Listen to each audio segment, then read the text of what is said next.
Welcome to the fastest daf in town. Today on Masechtas Kiddushin, Daf Ayin Dalid. We're going to begin on the bottom of Ayin Gimel Amud Beis, the third line from the bottom. Neman Bal Mekach, the person who is involved in a transaction, is believed Loimer Lazeh Macharti Lazeh Ein Macharti. I sold it to you, but not to you. Now, B'medivar Mamorim Bizman Shemechu Biyadai. It's only that he's holding the item in his hands. But if it's not in his hands anymore, he's not believed. Says Rashi, they have two people, the two questionable people, they're holding onto the same item.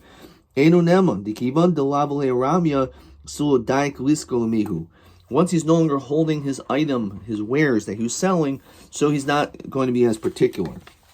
So he's only believed to say, I'm selling it to you and not to you, only in the situation where he's still holding the item. As we continue to Ayin Daled and Aleph. In fact, Gemara, but next is Zuzi Miman Nakat. You should just look at the credit card statement, right? Look at the money that he's holding, and whoever gave him the money, that's who it belongs to. They both made him. One gave me the money because I was planning to sell it to him. The other person gave it to me forcefully. The problem is, lo yadia hey medaito v'hei lo medaito. The question is, who was the person he intended to sell the item to? Okay. Neman dayan, a judge is able to loimer to say, this is the winner, this is the victor of the court case, this is the one who lost. As long as the dayanim, the judges and the bali dinim, rather, the people that were in the case, they're standing in front of you. If they have already went out of your court and it's a couple hours later, you're not believed anymore. So the next is a chusaman nakat. Again, why don't we just do the research and see whose psak din was victorious. The document that was created, that was given over to the winner, to the victor, has been since destroyed. So in the hedar v'nidaninhu, if it's a court case, then just rehear the case, and whatever you decided the first time, obviously you're going to decide the second time. Your answer is, it's a case of Shuda Dedaini. And here's a famous Machlokas Rashi and Taisus over here. What's Shuda Dedaini? Rashi says, Bedin Shino Toli Batam El Kol Befiv Shel Dayan. It just is based on whatever the Dayan says, whatever comes out of his mouth. As Gemara Ksuva says, do you ever Nechasei Latovia?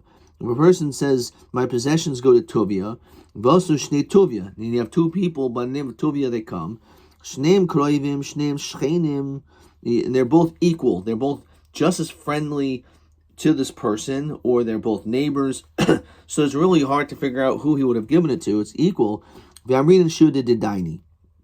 Nero Li, says Rashi, Shazeh HaYiragel Etzel Yosel Azeh. So maybe the one who's more common to go there, let's say a neighbor who is a little bit friendlier or closer, he has Shabbos meals together, Nasan, give it to him. V'kivan Shepasa Kain Im Bo Lachzer Enu Chayzer.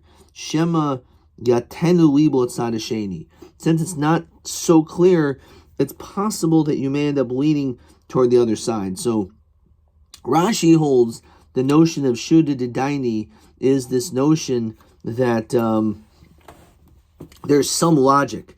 If you look at Taisus, it says, L'kach perish Rabbeinu Tam Shuda Dedaini de Koma Shiyirta Hadain Lasso Ziyasa.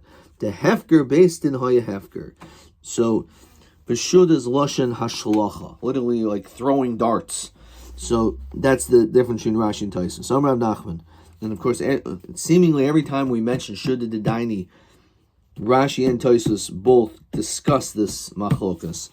Okay, let's see, again, a Shas machlokas, a Shas sugi, if you will. Rav Nachman, Shloisha Nemanim al Bechor. There are three people that are believed regarding a Bechor.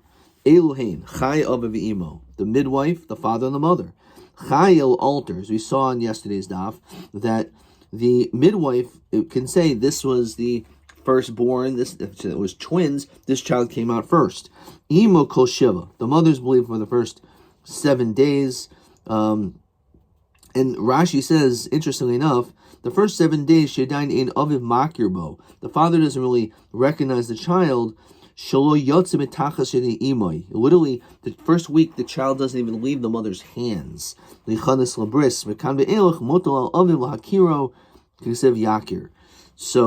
the first 7 days, the mother is the one who is really with this child. The father doesn't really know his kid as well. However, Aviv is l'olam. After that, the father always has to recognize him. You have to recognize him. A person's allowed to say, Zebni Bechor, this is my child, he's firstborn. Can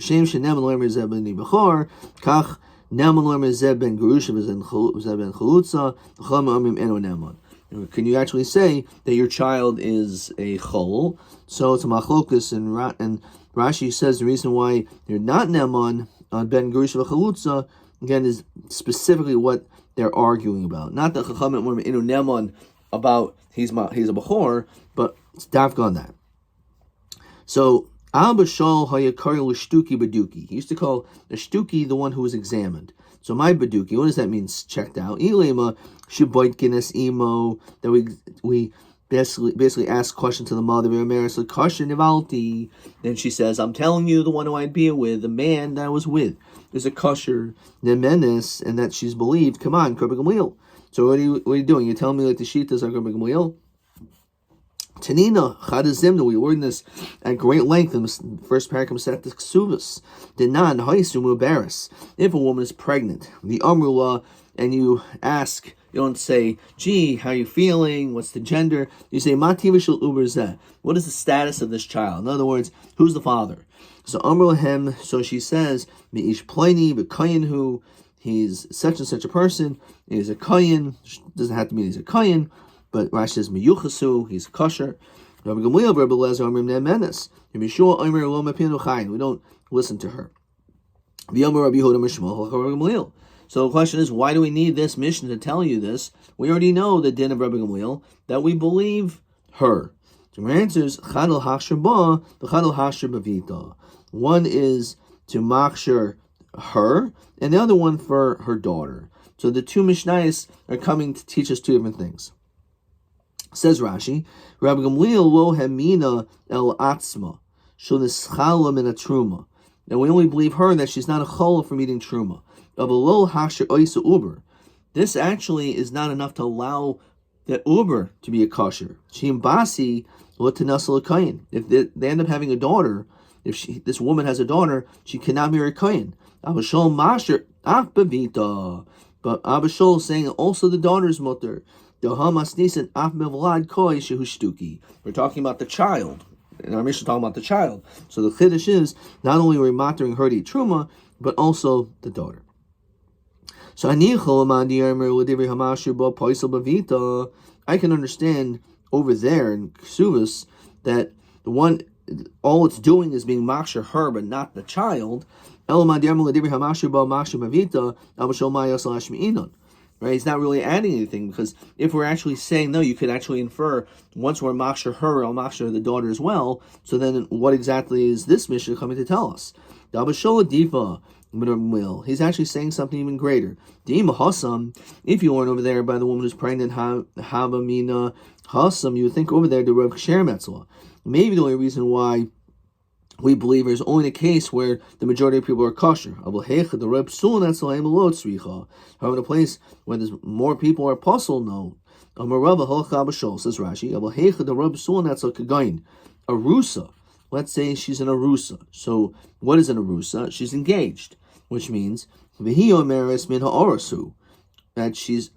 this pregnancy came from this one man. So that would be the only chance that this child is a kosher. Everyone else is puzzle. That's a roy puzzle. Oh, Panuya, or let's say she's a Panuya in Rob Ha'ir Masin L'Kahuna. Okay. Okay. Fine. Question 5. Abashol hayakarish dukabaduki. My kamashwan Abashol of Hari Kavartini Zimna. We already learned one time in Masectus Ksubis, Derbagamwil Oimer, then the Menace Oimer Mativashol Uber. So either Lahashar Gamba Vita or Lahashar Gamba Roib Sulm Etzla. So both ways is a Chiddush. Okay, question TA 11. Mihem Ashleisha Shenemonim al Habachor Viad Matai Ne'emonim. So we just had this TA 11. So the three that are believed is the Chaya, the Aviv, and the Imoy. Chaya is the altar, Imo is Kol Shiva, and Aviv is L'Oilu. Okay. See if there's one more question. Exact same question is TB12.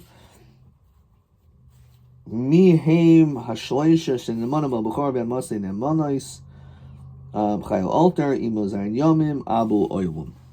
L'Oilu. Good. Same Lashon. Beautiful. TB12. Okay, let's continue now with the next Mishnah.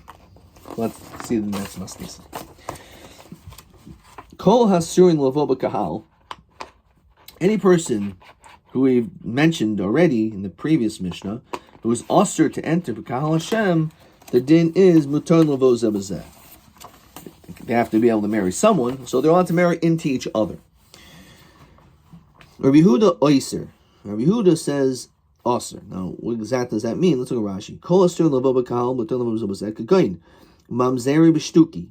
So a mamzer with a shtuki, as we said, so even though a mamzer is not allowed to enter Kahal Hashem, but they're allowed to marry a shtuki. Rabbi Yehuda Oiser, and the Gemara is going to explain what is that referring to. Back to the Mishnah. Rabbi Eliezer Oimer, Vadan de Vadan, someone who is for sure apostle, like a mamzer or one sinim mutter. They are mutter to each other. Vadan besveiken, sveiken bevadan, usveiken besveiken aser. However, if there's either both parties or all the parties are both parties or either the party is a suffix, then aser. Says Rashi, sveiken bevadan, shtuki v'asufi b'mamzer and asini, sveiken besveiken, shtuki b'shtukis, asufi b'asufis, asufi b'shtukis. All these different people are aser. Says Rashi, Shema zeh kosher v'zeh apostle. Because if we're dealing with a suffix, that suffix really may be a kosher. We don't want a kosher to marry apostle. So even though it's a suffix, we don't want a suffix to marry. Okay. Okay. Says the Gemara. So we have to obviously understand this Gemara at greater length. Fine. So my kol hasur lavo b'kahal. What does that mean? Anyone who is answered to come into the Kahal Hashem is mutter lavo zebazeh. Ilem mamzer and asin shtuki v'asufi. If we're referring to them, hatnanli ratio. We already learned this in the first Mishnah, in this parak. Mamzer and asin shtuki v'asufi mutter lavo zebazeh. What's the chiddush? V'su. Rabbi Yehuda oiser. When Rabbi Yehuda apparently argues with this, hey, what is he arguing with? Ilem avadan b'sveiken. Does he say that like a mamzer cannot marry a shtuki? Ha midiktani seifa. From the seifa it says Rabbi Lezer Omer vadim avadim mutter, vadim esveikin, the sveikin esveikin aser. So if that's we see already from him, Mechal Rabbi Yehuda lo svirle. Why is Rabbi Yehuda saying a statement that Rabbi Eliezer apparently is saying the same thing right afterwards? It must be that's not what Rabbi Yehuda is talking about. V'chitem Rabbi Yehuda oiser gerba mamzeres. Maybe Rabbi Yehuda is talking about a situation, as we saw in the previous previous dafim, that a ger is not allowed to marry mamzeres because we say gahal gerim is ikrik gahal, so he's not allowed to marry mamzeres. So maybe that's what this Mishnah is talking about, that the Tanakama holds that a ger is allowed to marry mamzeres, and Rabbi Yehuda oiser because he holds a ger is not allowed to marry mamzeres. That all sounds great, but the problem is it doesn't say that in the Mishnah. Midi gerba mamzeres katani. It doesn't say that. Kol hasur lavo b'kahal katani. It has a much more broad language. Says Rashi, v'ger lamin hasurinhu. Not only that, a ger is not considered to be is not usher, especially according to him, he's not an usher. The question is, it's kahal gerim ikri kahal. But even Rabbi Yehuda holds kahal gerim ikri kahal. So certainly it should not fall under this umbrella of kol hasurim. So that cannot be what they're arguing about. So Rabbi Yehuda, as we continue to ayin daled with bays, hachi kamer. This is how we understand the Mishnah. Says Rashi, kaloimer. Well, oyulam Rabbi Yehuda ager b'mamzeres goy. The truth is, our Mishnah is talking about this discussion of whether or not a ger can marry mamzeres. So this is how we understand the Mishnah now. Kol hasurim levo b'kahal kahuna. Anyone who is not allowed to marry into the kahal kahuna, not just kahal Hashem, not Levi Israel, a kohen, minin who is usher to marry kohen, a giyaris, even if she's under 3 years old. That's the look of Rav Shimon ben Yochai. That's not like Rav Shimon Yochai, because if you look at Rashi, Rav Shimon Yochai will say later on in a few blot from now in our parak, giyaris pchus mebas gimel ksher kahuna, that if she's under 3 years old, even if it's shaykh that someone may have had bia with her, it's not considered to be a bia. It's like poking a finger into an eye, as is brought down over there in the Gemara. So it's not considered a bia. Her besulim are still intact. Therefore, she's allowed to marry a kohen. Now, that's to the Rashbi. Rav Shimon Yochai has that kula. However, we're going to say not like him, and therefore, our Mishnah is telling you that when we're dealing with a giyaris, she's never allowed to marry into kahal kahuna. However, they're allowed to marry into each other. And Yehuda argues with us. In other words, he's saying that, okay, this giyaris is not allowed to marry kahal kahuna because you have to be, as Rashi says, imlo b'sulos mezera beis Yisrael. However, Yehuda disagrees. He says no. He asters her to be able to marry a mamzer, a ger with a mamzeres, and that's it. So we're saying, so a ger cannot marry kohen, but they're allowed to marry people who are other people who are usher, which would include a mamzer. So on this, Yehuda says no, a ger is not allowed to marry a mamzer. But why do we have to exclude the Rashbi? Why don't you include him and just say we're talking about a girl who's over 3? The problem is that there's going to be a statement which is going to be a little bit broken. The only reason why maybe we think is because they're 3. They would be allowed to enter the kahal kahuna, according to the Rashbi, because she was under 3 years old at the time, so she could still marry a kohen. So you're telling me that means she's allowed to marry a kohen, but she's also to marry in that situation? According to the Tanakama,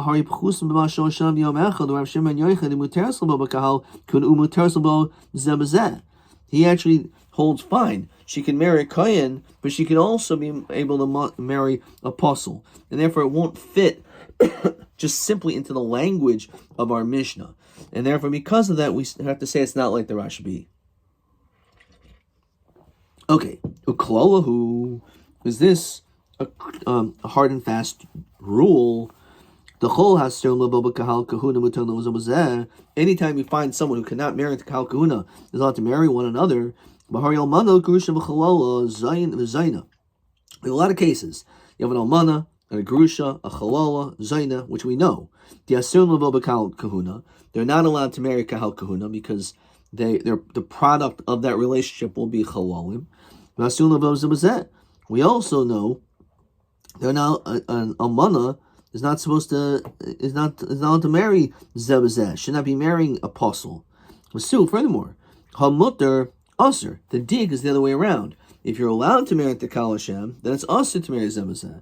Where a ger shemutter b'kohenes, but if a ger is mutter with a kohenes, umutter b'mamzeres, again according to the Tanakama, el omer Rav Nasan bar Hoshia hachakamer. This is how you have to read it. Kol shekoyin usher lisas bitay. Any kohen who is usher to marry the daughter, ma'ninhu ger shenasa giyaris. There is a ger who marries a giyaris. So says Rashi, Kol shebitu asur l'kahuna. Anytime your daughter is usur, what does that mean? Says Rashi, ger shenasa giyaris.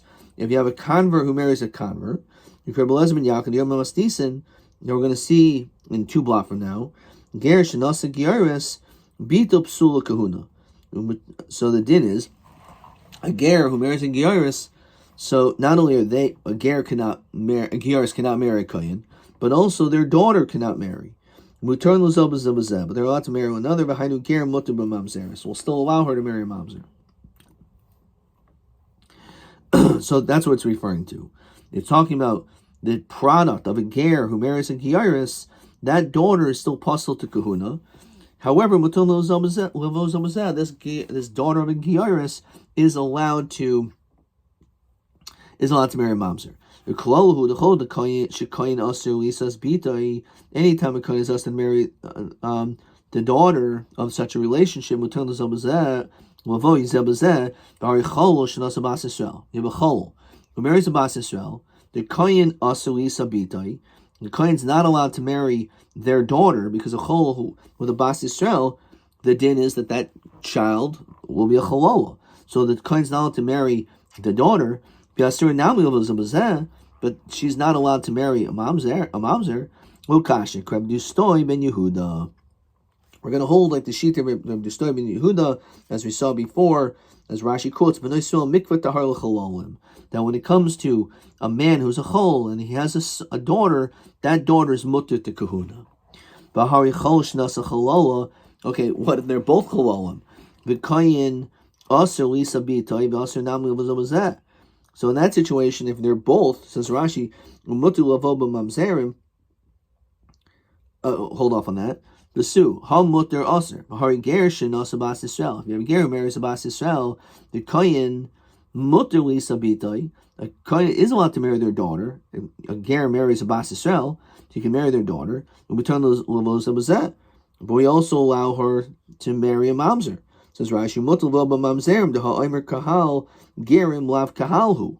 According to the Rabban, again he holds kal gerim zoikr kahal, but they can still marry a kohen. El omer Rav Nachman omer Rabba Moravu hacha b'mamzer miachaisai. Here we're talking about chayvi krisus over here. It's a mamzer from your sister. Mamzer meishas ish ikmenayu. Tanakama summer. So now we can understand the Mishnah. A filu mamzer miachaisai.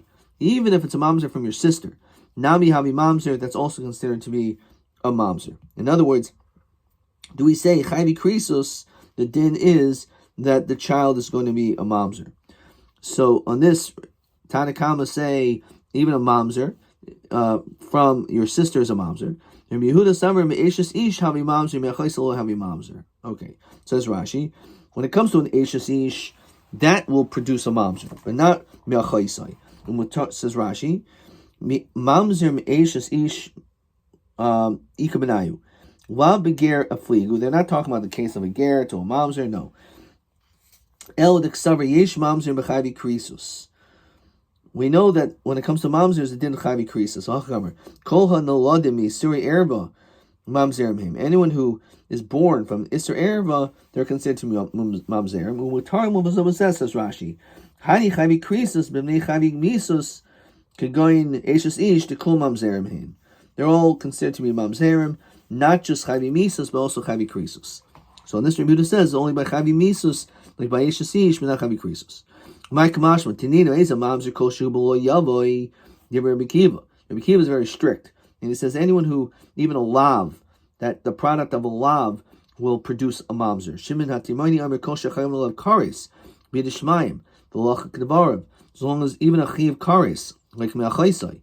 Rabbi Yeshua amir kol shechayim lo lav misas beistin, which is like eshes ish. So we already see this machlokas.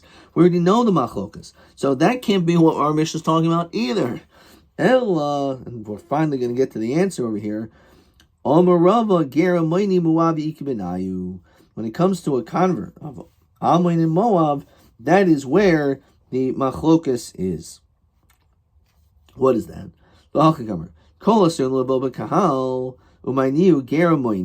If you have a convert who's a moini man, a moini man can convert to Judaism. However, he will still be asl avo b'kal Hashem. Because they're not part of the Kahal Hashem, not that a ger is not part of Kahal Hashem. We're not talking about a ger. We're talking about a ger, a moini Moavi specifically. So they're definitely also to come to Kahal Hashem because That's what the pasuk says. So Yehachi, my Rabbi Yehuda oiser. So why would Rabbi Yehuda say that a ger, a moini Moavi, could not marry zebazeh? Why would that be aser? So this is an unbelievable answer. Hachakamer. Afal pish Rabbi Yehuda oiser ger b'mamzeres. Even though in a typical case of a ger b'mamzeres, Rabbi Yehuda aser is because he holds ger kahal gerim is ikri kahal. Hani mili ger deroy levo kahal. Of a gerim moini Moavi dein roy levo kahal loy. So in other words, unbelievable. We're going to actually stop here. There is no machlokus in our Mishnah, since everyone holds Ammon and Moab are not Ikri Kahal. So therefore, Maskana, in our Mishnah, the way we read this, an unbelievable way of reading this Mishnah, Kosim Boba Kahal, which is referring to a convert of Ammon and Moab, Mutar Love is that they can marry each other. Rabbi Yehuda usually will ask a typical regular ger to marry a mamzeres because the din is kahal gerim ikri kahal. But now when it comes to Ammon and Moab, because the pasuk says explicitly yoba amoini moabi b'kahal Hashem, so therefore in that situation certainly there would be mutter to marry one another. Okay, let's see if there's another question here. Question 5 we did. TA 12 we didn't do yet. And